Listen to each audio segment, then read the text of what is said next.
Yan mga brother, andito ngayon tayo sa Monte Maria. Yan, natatanaw nyo naman ang pinakamalaking statue ni Mama Mary dito sa Asia. Yan, natatanaw na natin ang karagatan. Yan, approaching tayo dito sa Barangay Ilihan, Batangas City mga brother. Yan ang Barangay Ilihan. Libre hugas. Yan, galing sa ilog. Dito yan sa may Barangay Simlong, Sitio Pook. I love Pagkilatan Batangas City yan mga brother. Yan o, ganda ng view dito. I love Pagkilatan. Yan ang exit galing sa Monte Maria. Yan, bukuha tayo ng ilang shots dito mga brother na napapansin nyo naman. Ang ganda ng view dito. Ang lakas ng alon dito. Lakas ng alon ng dagat, no? Yan o, ang ganda ng ganda ng view, para kayong mga nasa beach. Nasa mga beach talaga.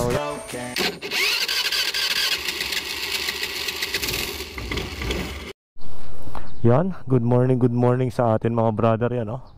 Dito na natin simulan ng ating vlog, no? Ayan, nagliwanag na ang kalangitan at sa araw tayo ng linggo ngayon mga brother. Yan, pina-sprayan muna natin ng gamit itong 5 peso car wash dito.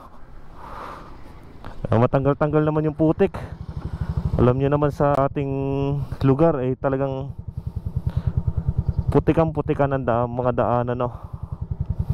Kaya tamang spray lang muna, pampatanggalan ng putik. Konting ano lang.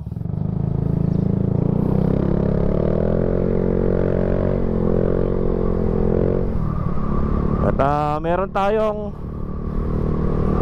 quick ride ngayon mga brother, no? Kung sino lang gusto sumama, pampatanggal kati lang, no? Sa ating mga pagra-rides. Mabilisan lang ito. Tamang ikot lang ng Monte Maria. Tamang pahangin lang. Okay na yon. At mamaya-maya uwian na rin, no? Mabilis na ang oras. Hindi pa natin sure kung sinong mga kasama, pero ang mga nakapagsabi na ay si Vladimir TV. Yan, si Tol Vladimir. At saka si Pasha. Yan, kaya ngayon na ulit makakasama sa ride si Pasha. Matagal-tagal na panahon na rin dahil sa sobrang busy nga din sa trabaho. At alam naman natin ang kanyang tinatrabaho doon, no? Si Tol Vladimir naman hindi naman nakasama nung huli. At biglang may lakad, biglang nalasing. Yung Monte Maria nga dito mga brother, no, ay inaabot lang ng mga 25 kilometer. Hindi naabutin yata ng 30 kilometro mula dito sa atin, dito sa may Santa Rita, no. Yun, putikan pa rin ang dadaanan dito, oh. Grabe ba. Buti naman at mabilis nang humupa yung baha dito, no. Hindi na kagaya ng mga nakaraan na talagang isang linggo pa bago matanggal ang baha. Ngayon ay mabilisan na. At yung ating ride out ngayon ay alas 6, pero magiging 6:30 na yan. Maganda sanang umalis ng medyo maliwanag na, para talagang masarapan at na-enjoy mo yung mga view lalo na pagka gantong blue sky. Kahit na sobrang init, basta mga ganito, ang ganda ng kuha sa camera natin, no? Talagang napaka-solid. Hindi na napili nating tagpuan sa may Caltex, sa may San Pascual. Kailangan dalawa. Yun na, gamit na. Ayos lang yan. Basta Tol Vladi. Si Pasha. Tayo lang tatlo. Tira. 2 hours later. Yun mga brother, it's 6:30 ng umaga. At tayo mag-ride out na, no? Papunta ng Monte Maria. At tayo nga ay tatlo-tatlo. Okay lang yan, basta may kahit na dalawa, tuloy ang ride na yan. Basta mahalaga may kasama, tsak na hindi nakakainip sa daan, ano. Nakasama nga pala natin sa rides na to mga brother ay si Tol Vladimir TV. Kasama si Tol Pasha. Ngayon lang uli nakapunta. At At andito ngayon tayo sa Santa Rita, Batangas City Highway. Maganda na ang panahon, pinagbigyan na tayo ngayong linggo. Parang walang dumaang bagyo, no? Medyo chill nga lang ang mga takbuhan pagka ganito. Mamaya bakbakin natin. Parang nakakainip din pagka ganito kabagal. Unahan na natin.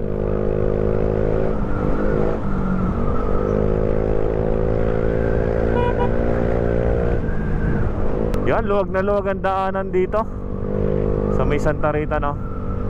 Sigawanan yata natin sila, oh. Babagtasin nga natin, mga brother, ang Monte Maria. Isa sa...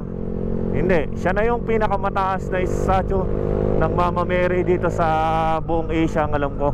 Kaya talagang dinadayo ng mga motorista, ng mga turista ng iba't ibang mga taga-ibang lugar ang Monte Maria dahil sa napakagandang view nito. Napakasolid ng view pagdating mo doon sa taas. Talagang nagkaroon ng napakagandang disenyo ng monumento na to, no? Na matatagpuan pa sa Pagkilatan, Batangas City. Hindi na kalaya, tinatawag mo ko bawat gabi. Napakanta na tayo, mga brother, no? Tanggal inip. Yan, approaching tayo dito sa Diversion Road ng Bulbok, Batangas City. Wala pa naman gaanong traffic pagdating dito. Pakinagad natin to. Luwag na luwag kasi araw ng linggo ngayon, no? Mamaya pa ang dagsa ng traffic, mga bandang patanghali at tsak na mga nagpapahinga pa kasi ang mga tao ngayon galing sa isang linggong pagtatrabaho. Ang mga mapapansin mo lang dito sa mga kalye ay yung mga kalimitan, yung mga namamasyal na maaga, nagra-rides yan. Yan, approaching tayo dito sa Walter Mart, Calicanto, Batangas City. Luwag na luwag nga din. Yan, nasira pa yung stoplight dito, no? Lagi naman yatang nasisira dito. Dito natin tatagusin sa mismong bayan ng Batangas City ang papuntang Monte Maria, na malapit-lapit nga din dito. Mamaya titingnan natin ang oras at babakbakin natin ang Lubulup. At parang nabibitin daw sila, di subukan natin. Yan naman mabilisan lang din naman ang Lubulup. Hindi ko lang tanda kung ilang kilometro, pero malapit lang siya, hindi naman ganun kalayo. Wala namang mga traffic. Ulog na luwag ang Batangas City Plaza, oh. Wala masyadong tao. Dito lang sa simbahan, madaming nagsisimba ngayon. Panginoon, maraming salamat sa pag-iingat sa amin. Nawa, ipalagi nyo kaming iingatan at gagabayan. Maraming salamat, Panginoon. Dinaanan natin ang simbahan ng Batangas City, ang Basilica Church. Talagang isa sa mga historical na church dito sa Batangas City, no? Yan ang alam ko pinakaunang simbahan dito. Yan, dadaanan na natin na rin Kalumpang Bridge. Yung mga brother, no, dito sa may kanan natatanaw natin ang Monte Maria, no? Kita natin sa may bundok. Update lang din natin ang mga dadaanan natin ngayon makatapos ang bagyong mga nagdaan, kagaya ni na Krising, ni na Emong, si Dante. Yan, after nga ng mga bagyuhan sisikat muli ang araw. Parang buhay lamang yan, no? Sa dami ng mga madidilim na dumadating sa iyo, dadating talaga ang liwanag na iniintay mo. Basta magtiwala ka lang, huwag ka lang susuko. Yun lang ang mahalaga dyan, no? At tayo kakaanan din papuntang Libho, papuntang mga Tabangaw. Bakbakin na natin to hanggang Monte Maria, dire-diretso na. Yan, dito na tayo sa Libho Bridge. Alam ko, Barangay Palyokan pa to, Yan, dito na nagsisimula sa arkong ito ang Barangay Libho. Yan, mga brother, andito na tayo ngayon sa San Isidro. Alam ko, San Isidro na to. San Isidro, Batangas City. Ang hirap lang pagka may mga ganyan truck, no? Ang hirap po na dikitan. At na ang bukod sa napakagabok ay napakadelikado. Kaya dito lang tayo sa malayo sa distansya ng truck. At yan ay malaking hazard nga. Ibig sabihin malaking delikado yan. At dinadaanan natin itong kurbada dito sa may Shell Refinery, sa may Tabangaw na yata ito. Yan o. Kung mapapansin nyo dito sa ating kanang bahagi, yan, ang daming malalaking tangke na nilalagyan ng mga gasolina. Pero ngayon ang alam ko hindi na masyadong ginagamit na yan. Tambakan na lang. Parang kinonvert na lang nila sa storage. Hindi na sa ganung operational. Pero halos nawala na rin yung ibang mga ibang mga tangke, no, dinimolish na dati. May mapapansin kayo di dyang malaking tangke dito sa may bungad na to. Pero ngayon nawala na. Are ang Tabangaw Bridge, yung dinaanan natin, no. Pag pupunta ka nga lang dito sa parteng Pailihan ay napakadaming mga kurbada, oh. Kaya yan, no. Kaya talagang doble ingat. Kaya Tabangaw ang bulong. Dito na Tabangaw ang bulong. Yan, oh.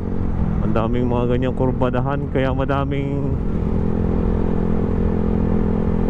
prone sa accident dito talaga pag may mga ganyang kurbadahan. Sinusubukan lang din natin ang ating bagong palit na gulong, no. Baka B-Style yan. Isa sa mga magandang quality na gulong yung B-Style, no. Nakikita natin sa mga review. Pero nung ginamit na naman natin unahan at saka huli, masasabi kong okay. Yung mga dinadaanan natin na talagang putikan, hindi natin iba yung nararanasan natin kumpara dati.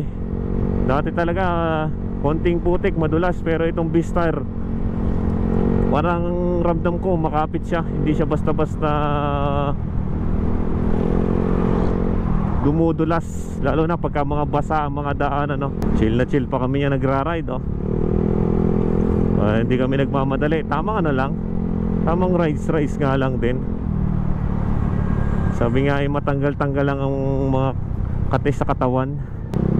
Yan, ito na yata yung sa Tabangaw. Yung mga madami ditong mga planta, mga kumpanya, kagaya ng mga milling plant, yung mga harina. Yan, papuntang Tabangaw Dao. At pag napansin nyo na nga itong San Miguel Mills, yan mga harina. Anuhan ng harina yan, pagawaan ng harina galing sa mga trigo. Alam ko binababa dyan sa, dahil tabing dagat yan, binababa nila dyan sa pier. Dito ang simula ng maganit-ganit na pag-ahon, no? Yan, no? Nakita nyo naman mga brother, no? Yan, isa na namang kurbada. Ayan, kami mga signage na accident prone area. Kaya dahan-dahan lang tayo ng mga brother. Yan, lalalim ng mga kurbada, oh. Welcome na tayo dito sa Pinamukan proper. Yan, natatanaw na natin ang karagatan. Babagtasin natin itong mga coastal line ng Batangas City, yung mga tabing dagat ng Batangas City, no? Kukuha tayo ng ilang shots dito mga brother, no? Napapansin nyo naman ang ganda ng view dito.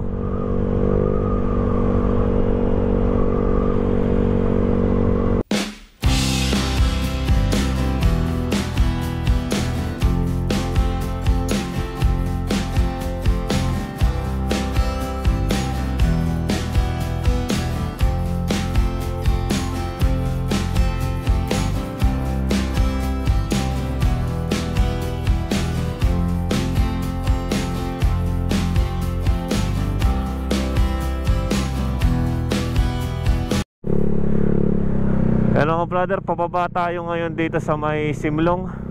Natanaw ang planta ng JG Summit, no? Yan. Puta na, si Kenneth yata yun, ah. Yan, no? Kitang kita ang tanawin dito mga brother, no? Yan, no? Pag mga ganitong pababa nga mga brother, papitik-pitik lang preno natin, sabay bombahan natin ng konti para engine brake. Yan o, sabay liko tayo dito.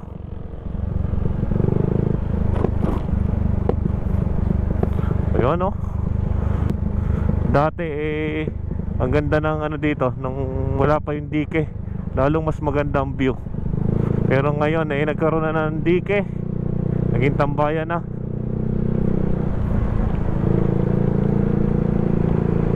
Kaya nawala na yung view talaga dito oh.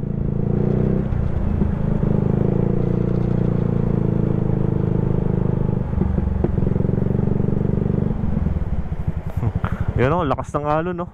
Ang lakas ng alon dito. Ang ganda dito ng tambayan pagka mga gabi, magpapahangin ka. May umaapaw dati no? Dito. Yung may jeep na ang laki nga din ng kanal dito mga brother no, yan. Yung kanal na yan. Yan yung mga tubig na galing dito sa kabundukan, sa mga matataas na bahagi no. Meron pa nga naging viral dito nung nakaraan na jeep na tumawid dahil sa sobrang lakas ng baha noon, talagang raragasain. Yan o. Ito yon, yung libre hugas. Yan, galing sa ilog. Dito yan sa may barangay Simlong, Sitio Pook. May mga umaagos pa rin ng mga tubig galing sa mga matataas na bahagi no. Dahil nga sa mga gantong aktibidades ng mga tao lubhang napakadelikado ng mga ganyan no, mga brother no. Yan talaga ang prone sa pagguho. Tapos ang maapektuhan ay yung mga inosente dahil sa sobrang dami ng mga proyekto ng gobyerno na halos na sirain ang mga kabundukan. Ang ganda sana pagmasdan pagka mga gantong mga dahon lang ang makikita mo, yung mga gantong talagang ang naamoy mo ay yung sariwang hangin. Talaga napakaganda. Welcome to Barangay Mabakong. Mabakong na ng Batangas City.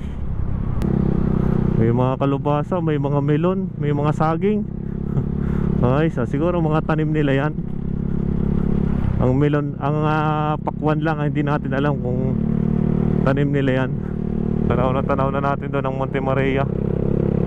Parang namimitik mga brother no. Talagang pipitikan tayo ng mga ito. Namimitik yan, rock and roll brother. Kung sino ka man, shout out.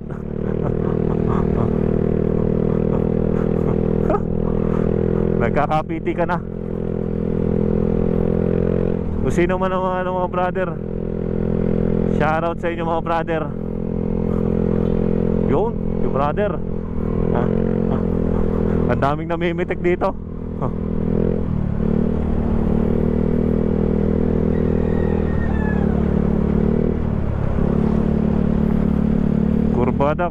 Kurbadang bahagi.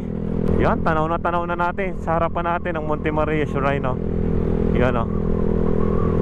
At binabagtas na natin itong mga daanan dito. Yan ang Monte Maria Shrine, pinakamataas na estatwa ni Mama Mary dito sa buong Asia. Daming mga nagtitindang prutas sa mga gilid-gilid. Bale, dadaan lang tayo dito mga brother no. Hindi naman tayo papasok kasi malimit na tayo dyan mga brother. Yan, pagka kayo'y kakanan na dito, ayan na yung papasok na ng Monte Maria. Pero magdidiretso tayo dito mga brother no. Dito naman sadya ang ating dahil nabibitin sila sa Lobo Loop mga brother. Dito na tayo tumigil. Yan mga brother, andito ngayon tayo sa Monte Maria. Yan, natatanaw nyo naman ang pinakamalaking statue ni Mama Mary dito sa Asia. At yan ay palagi nating nadadaanan dito pag papunta ng Lobo, papunta ng Batangas City.